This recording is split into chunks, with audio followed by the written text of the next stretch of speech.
अस्सलामु अलैकुम वरहमतुल्लाहि वबरकातुहू। आज मैं आप हजरात के सामने सबसे पहले एक दरख्वास्त करना चाहता हूँ और एक इत्तिला देना चाह रहा हूँ।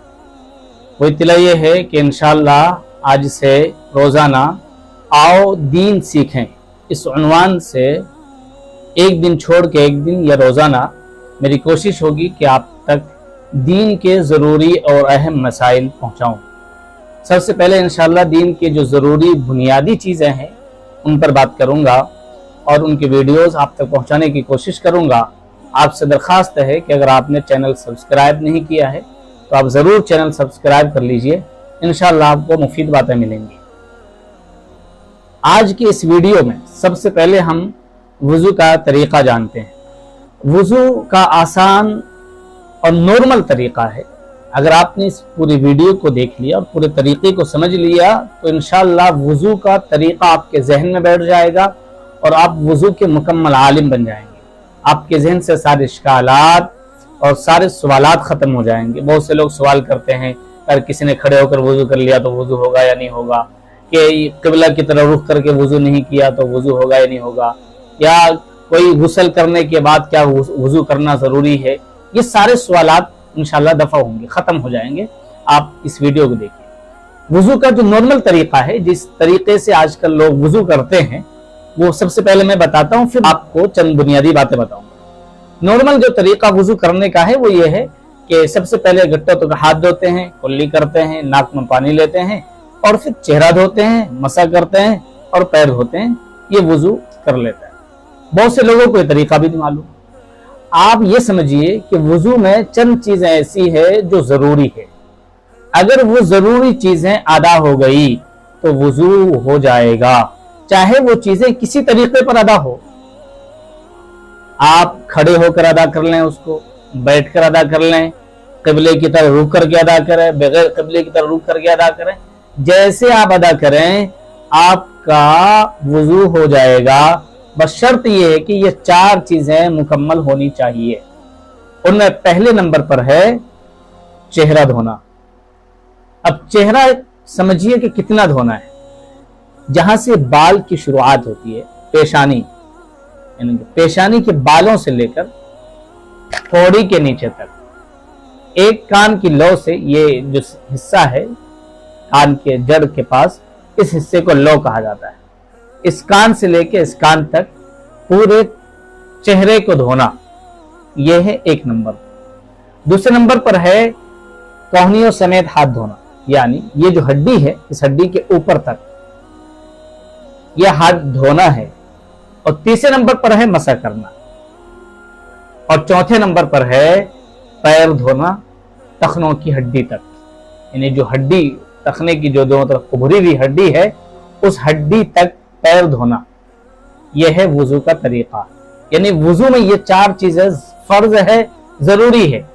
अगर आपने इन चार चीजों को अदा कर लिया तो आपका वज़ू हो जाएगा, चाहे आप ये किसी तरीके पर अदा करें। अब कोई कहने लगे कि जी कुल्ली करना, नाक में पानी लेना, पूरे सर का मसा करना, जो इस तरीके से हम लोग पूरे सर का मसा करते हैं, ये याद रखिए ये सारी चीजें सुन्नत है। कुल्ली करना भी सुन्नत है, नाक में पानी लेना भी सुन्नत है, पूरे सर का मसा करना ये भी सुन्नत है।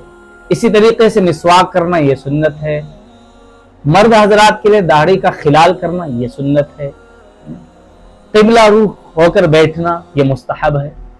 ये इनके अलावा, यानी इन चार चीजों के अलावा जो मैंने आपको बताया, मुकम्मल चेहरा धोना, हाथ धोना कोहनियों तक, और एक मसा करना सर का, और पैर धोना, ये चार चीजें, इनके अलावा जितनी चीजें वज़ू में बताई जाती हैं या करते हैं ये सारी चीजें सुन्नत है। अब अगर फर्ज अगर आपने अदा कर लिया, ये चार चीजें आपकी हो गई तो वज़ू हो गया।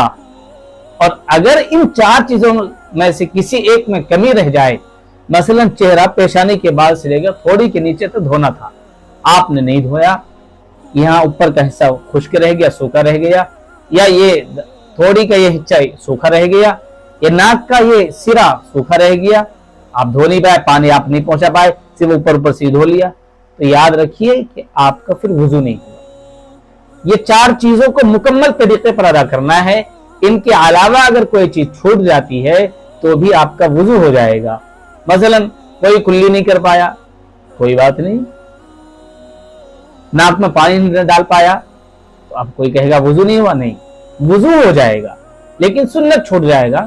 ہاں اتنا یہ ضرور ہے کہ سنت پر عمل کرنا چاہیے، سنت کا اہتمام کرنا چاہیے، اور جب آدمی سنت کے مطابق وضو کرتا ہے تو اس وضو کا ثواب بھی بڑھ جاتا ہے. لیکن عین وضو یہ ان 4 چیزوں سے ادا ہو جاتا ہے. اب اگر آپ نے ان 4 چیزوں کو کھڑے ہو کر ادا کر لیا، غسل خانے میں کھڑے ہو کر آپ نے اگر وضو کر لیا تو وضو ہو جائے گا. اگر آپ نے بیٹھ کر وضو کر لیا تو بھی یہ 4 چیزیں آپ کی پوری کر لی تو وضو ہو گیا. اب اگر کوئی آدمی، مثلا میں ایک مثال سے سمجھاتا ہوں، اب اگر کوئی آدمی بارش ہو رہی ہے اور نہایا اس نے، اور نہانے کی وجہ سے اس کا چہرہ بھی دھل گیا، ہاتھ بھی دھل گیا، پیر بھی دھل گیا. ظاہر سی بات ہے کہ جب نہاتا ہے تو پوری باڈی بھیگتی ہے، اس کی پانی پوری جسم پر پہنچتا ہے.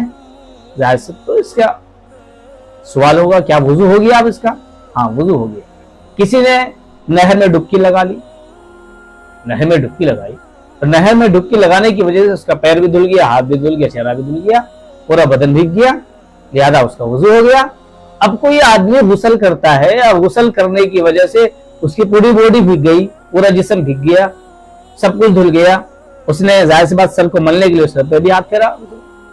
تو ساری چیزیں ادا، یہ 4 چیزیں جو ضروری میں نے بتائی ابھی آپ کو، چہرہ، ہاتھ، سر کا مسح اور پیر، یہ 4 چیزیں پائی گئی، لہذا اس کا وضو مکمل ہو گیا.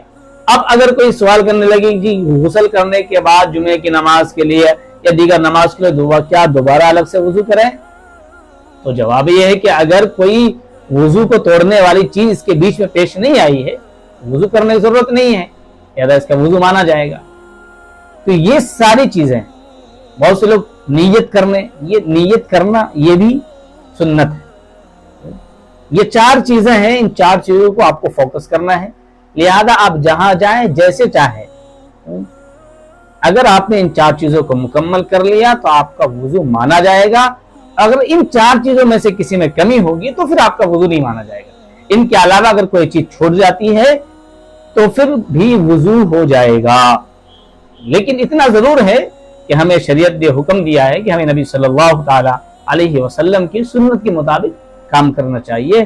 لہذا ان چیزوں کو کلی کرنا، ناک میں پانی لینا اور گھٹوں تک ہاتھ دھونا، پورے سر کا مسح کرنا، قبلہ رو ہو کر بیٹھنا، نیت کرنا، بسم اللہ پڑھنا، یہ ساری چیزیں سنت میں داخل ہیں. ہمیں اس کا بھی اہتمام کرنا چاہیے.